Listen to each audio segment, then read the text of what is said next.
I always said, I'm going to find my Prince Charming going to Trader Joe's. I'm going to be bending down looking for the everything seasoning. And now, like, that fantasy is not going to be able to happen because they're going to be like, oh my God, so you're not Beyonce. You can still go along with the bit, babe. Go along with the bit. Oh, yeah, you're rich and famous. Yeah. Right now in this interview, we're like Beyonce. The paparazzi's flocking. Yeah. Hi, friends. I'm Sean, associate producer with the Today Show with Hoda and Jenna, and I'm here at an institution. It's called Julius's. It's one of the oldest gay bars in New York City.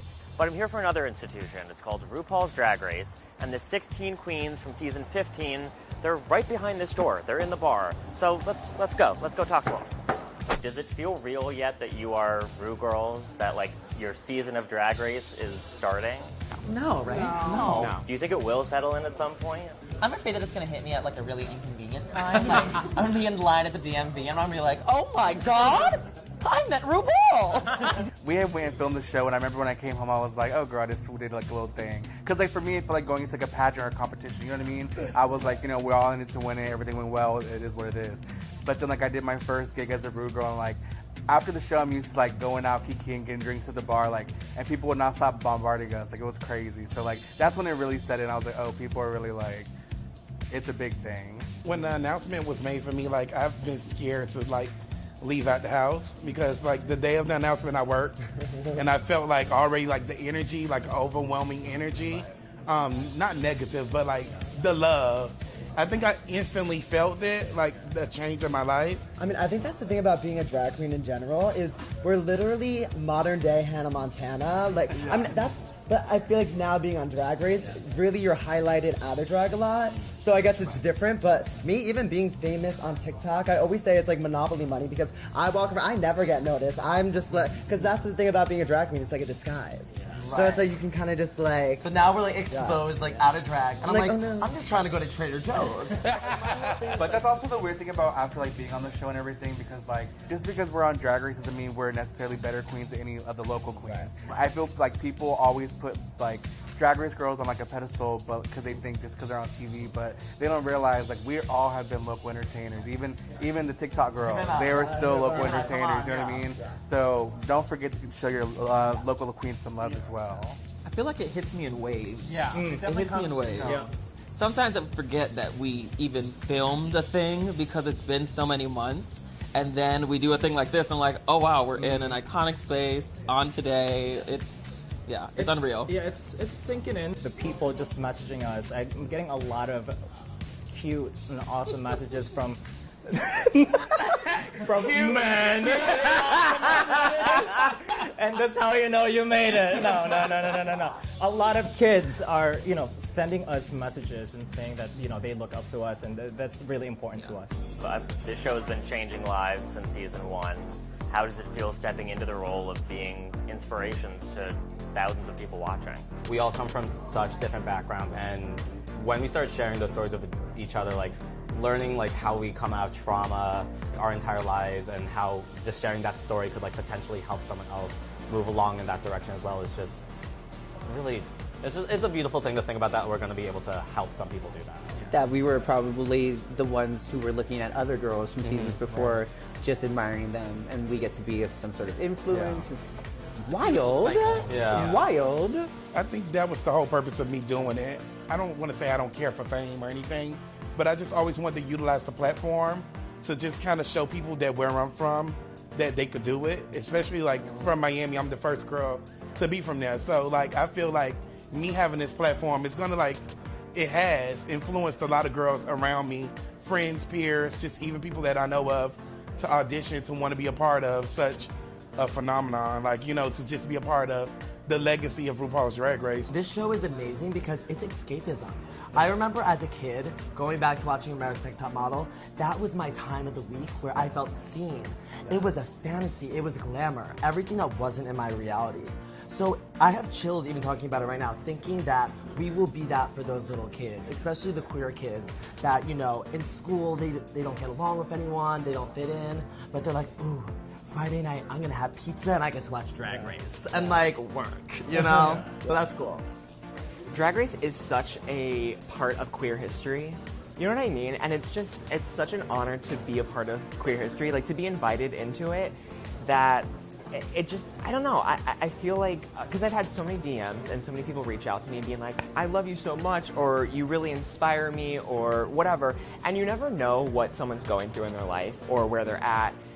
Because there's a lot of people in, not great places where a lot of people are not so nice to them. And if our little show and us, dumb idiots, can give them... for yourself.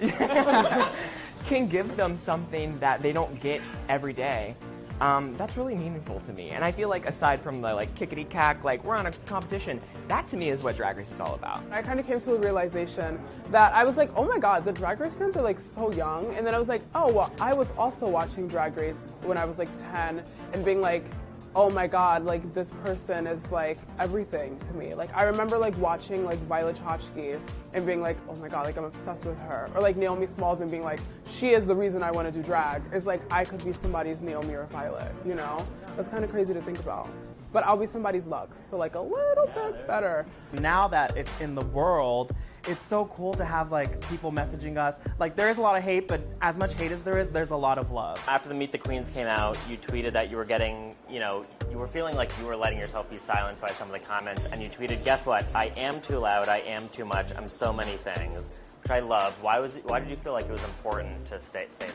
So my drag persona is very loud. It's, it's a embodiment of my cousins, my tias that I grew up with. Latinas as a culture, we're a little loud. And, people were like, ew, she's so obnoxious. I had to turn it off right when I saw her video. People were being really, rude about it. But, you know what? I am loud, but I am quiet, and I am this, and I am that. I'm all things. And there's kids out there who are loud and told to shut up and get silenced every day. So for those kids, I'm a representation, and I feel like my heart goes out to y'all because I know how it feels to have people say, shut up, you're too loud, you're obnoxious, you're annoying. You know what I mean? So I feel it in my heart when I'm I get to just be louder and be more myself, regardless what the haters say. Amethyst, hello. Hello. I've heard you said that your brand is stupidity, which I'm obsessed with. Thank you. So why does the world need more stupid? The world needs more stupid because it's a really serious time right now, and I feel like stupidity brings out the best in people. Forget your troubles, forget your worries, just laugh, Love that. I've also seen in your Instagram bio that you describe yourself as a meme queen. Absolutely. We actually have a game on our show called Meme Queens. Do you want to play quick rapid fire round? Yeah. Okay, I'm gonna say a meme caption. You look into this camera and give your reaction, okay? Oh, perfect. When Drag Race is on tonight, but your friend wants to come to the straight bar. When you see a pit crew member that's just your type. When you find out the prize for this season's winner is $200,000. And lastly, when the guy who ghosted you is trying to hit you up now that you're on Drag Race. That was very similar to the first one, but it had an eye up it. Yeah, so make sure you zoom in on that one. Malaysia, you are the mother of your own drag dynasty in Miami. What kind of mother are you, and do you bring that mothering spirit to Drag Race this season? What type of mother am I? She's mother. The mom from Precious. That's Oh, wow. Oh, wow. Also, we're going there today. I think when it comes to just being a mother, especially a drag mother, I try to instill in my kids and just whoever that I'm mentoring that, to be yourself, and that's the best part of drag, is to always be yourself, because that's the fun part about it. If I'm telling you everything to do, then it's no point of you doing it. It's because it's not your passion. I'm just trying to make you a copy of myself. So I always try to like find what that individual likes, and I try to make them like push them and to embrace that and to become the best version of their self. You know, like you can't be no booger up under me. Like it's definitely got to be glamorous. It's definitely got to be over the top. Like I'm going to instill those things in you, but I'm going to let you do your own version of what you do. Did you guys feel like that? Oh, Malaysia is definitely the mother. I think we're speaking to the Mistress doesn't want to admit it, but she's secretly a mom too. Okay? Miss Thing wants to be I am the mayor of Dragland, but she will be over here fixing your lace and telling you to fix your meaty tongue. Okay? You know, Gia Gunn said when she went to DragCon there was no glamour, so I'm hoping to change that. You know, I hope that I can bring some glamour for her this year. But I think in season 15 we definitely have a sisterhood and some maybe mother-daughter relationships in the works. We'll see. Stay tuned. Maybe some mother-daughter family moments happening. It's a family affair. While I was doing research on all the queens, the same images kept popping up. I already know. You in this Best Buy uniform, so there you go. And I've seen it memed a million times. Yes. My favorites were Mo Hart saying, actually, I am the manager. And Lux saying, you know, she runs a Best Buy like she runs the Navy. I run a tight ship. So what is the story behind this photo? So when I worked at Best Buy, I was starting to get more drag gigs. But I took a really long time to like paint my face, and sometimes I would have to have like a closing shift. So I would paint before I went into work, and then go to work in drag, and then go to the gig because I didn't have enough time to like get ready, but I still wanted the money. And they were fine with that? So I was very fortunate to have a queer supervisor, Kelly, and they were so excited. I asked them, they're like, absolutely, do it all the way, you can do it, and I'm very thankful for them for that. But it was so funny. And when I first started doing it, I would literally go in full drag. So the wig, the body, everything. And then I just started just going in just the makeup if I had to and called it a day. Well, you're not the only person that's done drag at their day job, because Selena, you tweeted this photo and you captioned it, 2013 flipping burgers for the Lord, and then said that you were almost sued for doing an in-and-out drag number and got suspended for the week. Yes. So what's that story? So they wouldn't let me come in drag to work, okay? You can have makeup, you can have a beard, and you have to shave or else they send you home. And if your pants are dirty, they send you home. So I had done this number at Mickey's in West Hollywood for Showgirls, the famous Showgirls. And I did this number where I had french fries in my hair, I took the in-and-out hat off and I shook them out. And then I went to work the next day and they found the YouTube video of it. And they had this whole write-up that they were literally going to sue me, and it said like dancing provocatively for dollars in our uniform, and I was like, excuse me, ma'am. They thought I also had a fry basket that was like a Versace I put a Versace belt on it, and it was like a purse. And they're like, we saw you stole a fry basket. I was like, I stole that from Burger King, not from In-N-Out. And I did use their t-shirt with the little logo. So that's where they clocked me and were like trying to get me. But nothing happened. I got a little slap on the wrist. And then I quit because, baby, we did this, full time. And now Burger King might sue you. And now Burger King's going to come for me. Yes. Jax, hello. I saw your post of you putting your mom in drag for a photo shoot. And you're a very skilled photographer, by the way, but I just love this photo. Wow. What was that like doing this, and what does your mom think about you being on Drag Race now? My mom adores it. She shows me off to all of her friends. Like, she just got a new job and she has some gay friends there. She's like, this is my son, he does this. But yeah, no, me and my mom, we have a very close relationship. Like, I grew up in Connecticut, as I'm sure you guys have heard before. And she's the Lorelai to my Rory Gilmore, and that's just kind of how we go through life. And I went to school for photography and cinema, and that was my thesis project, with putting my closest friends and family in drag, and that's kind of how this kind of grew to be what it is right now. Irene, now to get to a post of yours. You posted this in May of 2015 of you and RuPaul on a stage. So that is at the very first RuPaul DragCon. Oh, okay. Yeah, it's at the very first DragCon. I actually skipped my college graduation to go to that DragCon. Wow. And it was the keynote address that RuPaul gave, and he asked if anybody had any questions, and my hand shot up so fast, and I was the first one he called, and he called me up on stage. So I was sort of like, okay, I didn't go to my graduation, but RuPaul is doing a graduation for me. Oh, I love that. Yeah, and that was definitely sort of like cheeky, but like here we are 7 years later. Yeah, there you go. Sasha, hi. Hi. I'm probably the millionth person to tell you this week, but obviously you're an icon in this community. Can never hear it enough. And you're also the first native Hawaiian on the show. I am. What's it like representing not just Hawaiian drag, but native Hawaiians and native people on a show and on a platform this big when we don't really get that all that much? Yes, it's really exciting to represent, the Polynesian culture, to represent where I came from, and like my heritage is very important to me. And just being also the representation for trans Indigenous women, and knowing that a lot of my queerness and my transness comes from being Hawaiian, which is really special. Yeah, I know you're famous for your hair whip. Mm-hmm. Not that this hair is allowing that. Is it true that the trick is to act like you're getting your hair out of your lip gloss? Well, it was out of necessity. It was like the hair was coming on. This was my, NYX Cosmetics, that really really glossy one, and it would just get stuck, And so it was just a way to kind of move it away from my face, and then just keep doing it. So it's all gone. Lucy LaDuca, hello. The video you posted on Instagram of you telling your family that you were joining the cast of Drag Race, it almost made me cry. He's gonna be filming Drag Race.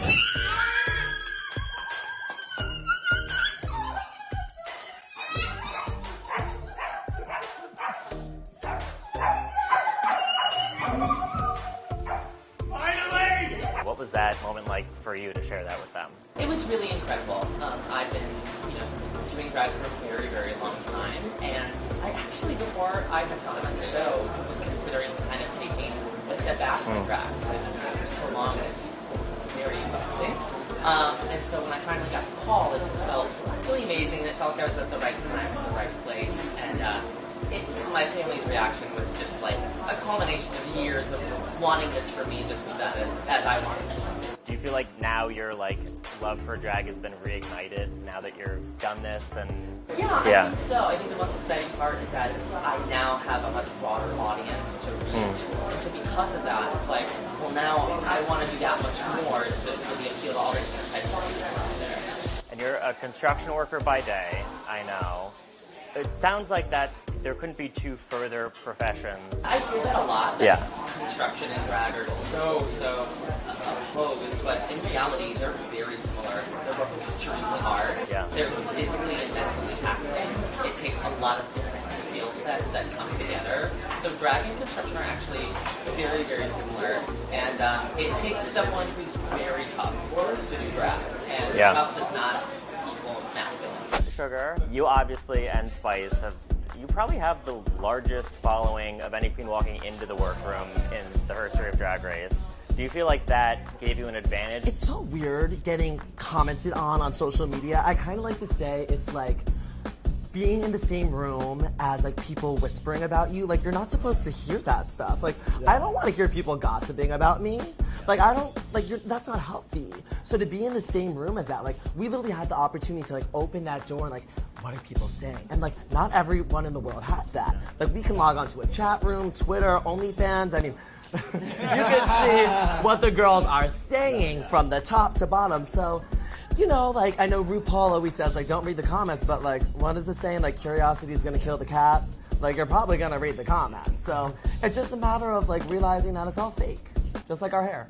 I also know you grew up both watching America's Next Top Model and loving that, and I saw Tyra Banks commented on your post, kind of honoring her. She said, just to get it back out there, OMG, I am obsessing. You don't even understand. She followed me last night too. Yeah. I guess it's so funny. I heard you scream. You would have thought someone died and blood curdling scream. The thing is, and I'm how are people so obsessed with Drag Race? Because I grew up watching ANTN. And for me, I looked at the models on that show as A-list celebrities. And they didn't really have social media then. I was itching for content from these girls. I looked up to them, especially Tyra. And, I think people will really realize sooner than later, probably watching the season. We're really just Tyra Banks. We're literally just Tyra Banks. I mean, that is crazy. But in the best way possible, she has inspired me so much because she's a mogul. She was like, oh, you think I'm just a model? Well, I'm this, and this, and you better keep watching because I'm gonna surprise you. And I love that unexpectedness. And I feel like that's very true to your characters as well. Spice, I heard you say that you're surprised when people think your persona on TikTok is not your real persona. Yeah. Why does that surprise you, and what about Drag Race will let you show who you really are? Yeah, I mean, that's why I'm so excited to do Drag Race, enter the workroom, because I really, in my own mind, I just view social media just for funsies and like this is all like for laughs. But a lot of people, they're looking at it for face value. They think what you present to the world is what reality is. So if you walk in on TikTok and you're like, oh my God, I'm a life-size doll, they're like, oh, that is vapid just like a life-size doll. Like they're not thinking, like people, attention spans are so short. So like I don't blame them, you know, but that's the cool thing about doing Drag Race. Reality TV is a very different ballgame than little TikTok. So it's definitely very different. See the person behind the character. Right, yeah. Can we get a little taste of the voice? The voice? Girl, stop. You don't want this voice? Where does that come from? Because it hits in my body. Honestly, if it's hitting in your body, then that's what it's supposed to do, and that's all we have to know. Girl. So powerful. It is a new year. People are manifesting, so let's put out in the universe. What do you want after this season to get out of this? What do you want the fans to get out of you being on this show? Don't do drag. I would like the fans to know that it's okay to be self-aware and sure of your abilities. And I don't think that you should be ashamed of walking into a room and knowing that you have every right to be there. And like your voice is valid and your story is valid and your experience and all of that. It's like all of that makes you special and you should lead with all of that. I would want the fans to know that my Venmo is Lucy Laduca. LOOSEYLADUCA. Right to the camera. LOOSEYLADUCA. And in terms of manifesting, TV film, baby. Ryan Murphy, hit me up. Put it out there. Oh yeah, I'd love to go to the Met Gala. I'm a sample size for any designers who want to, get something last minute. I'm always free for the Met Gala. So if anybody needs any comedy writers, me too. Yeah, me too. That's funny. Tell another one. We know some of the huge names that are going on as guest judges this season. I mean, obviously Ariana Grande to start, but Janelle Monáe, Maren Morris. Not to mention the huge names that are avid fans. I mean, like Rihanna, Lizzo. What's it like knowing these people are now invested in you and your drag and might become fans of you? It's very weird because like these are people who like I've looked at like for like a long time as like not people that I idolize. Like I do idolize you, Rihanna. Savage Fenty Volume 5, 6 maybe. But it's like it's so interesting to see that like these people that I've like grown up with are like seeing me like and they're like appreciating my art in the way that I appreciated theirs. So that's definitely going to be interesting to see if they watch the season, which they should. When is it on? It is on every Friday, 8 p.m. MTV. Ding. I'll add the ding in post. I was having this conversation with my boyfriend the other night because I was like, I was on a live, an Instagram live with Megan Stalter, who's another one of our guest judges. And it was just like, I loved her for so long. And the fact that I was like talking to her, my boyfriend was like, yeah, it's just so crazy. Like all these people that you've loved for so long, like you have like access to them now. Like Ariana Grande responded to my Instagram story this morning. Like, what is that? Like, what is that was the craziest thing in the world. Bianca Del Rio is hosting the Pit Stop this season. Does that scare you? Do you have any messages for her for some mercy? I have a message. Please. Should I start crying now or later? Today, Satan. Yeah, today, Satan. You're my favorite winner. You're incredible, you're talented, you're beautiful, and you're young. So young. So young. So young. Youngest person I think I've ever met, like a baby. But yes, definitely afraid. I feel like that comes with Drag Race, is being bullied by other drag queens, so I'm kind of looking forward to it. You know what I mean? Shut up, stupid. All right, we're going to end with a little bit of fun. I'm going to hand you these cast photos. So you're going to point your nail or your glove at the queen that best answers the following questions. All right, who are you the most intimidated by on day one? Can I point at no one? Yeah, sure. That's a good answer.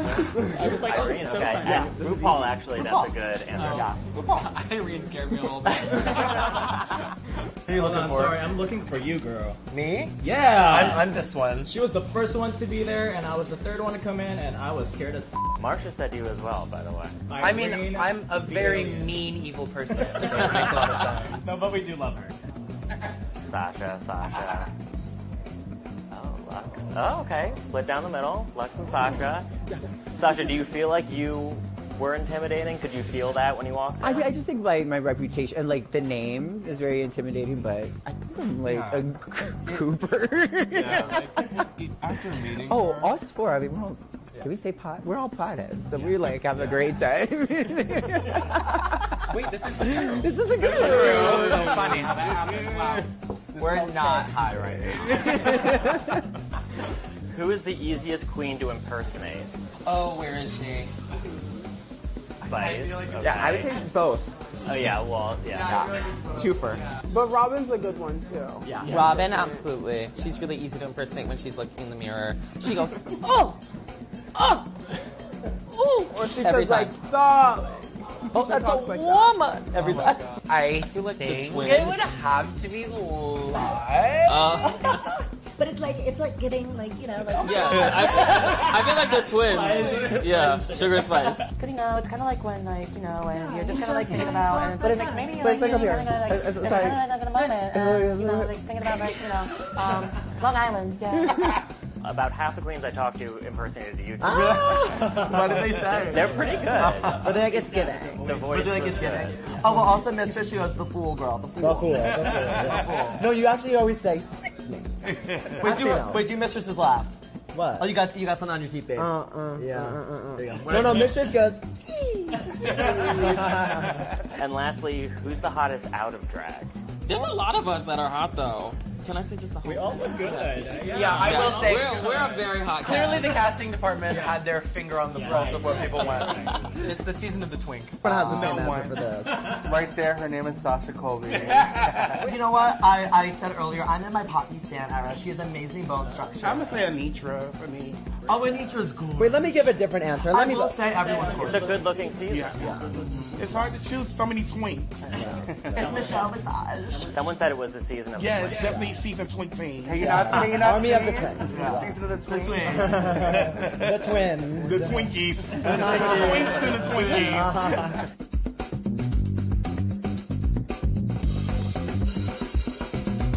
Well, we learned a lot. We laughed a lot. We cried a little bit. That was off camera. And now it's time to drink a little bit because we are at Julius's. But make sure to catch RuPaul's Drag Race Fridays on MTV to catch all these queens do what they do best. Now I'm going to do what I do best and leave.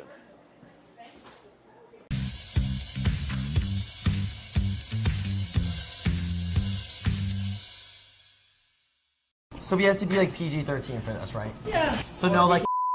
We'll bleep it out, but if it needs the context of then it just won't make any sense. Right. Exactly.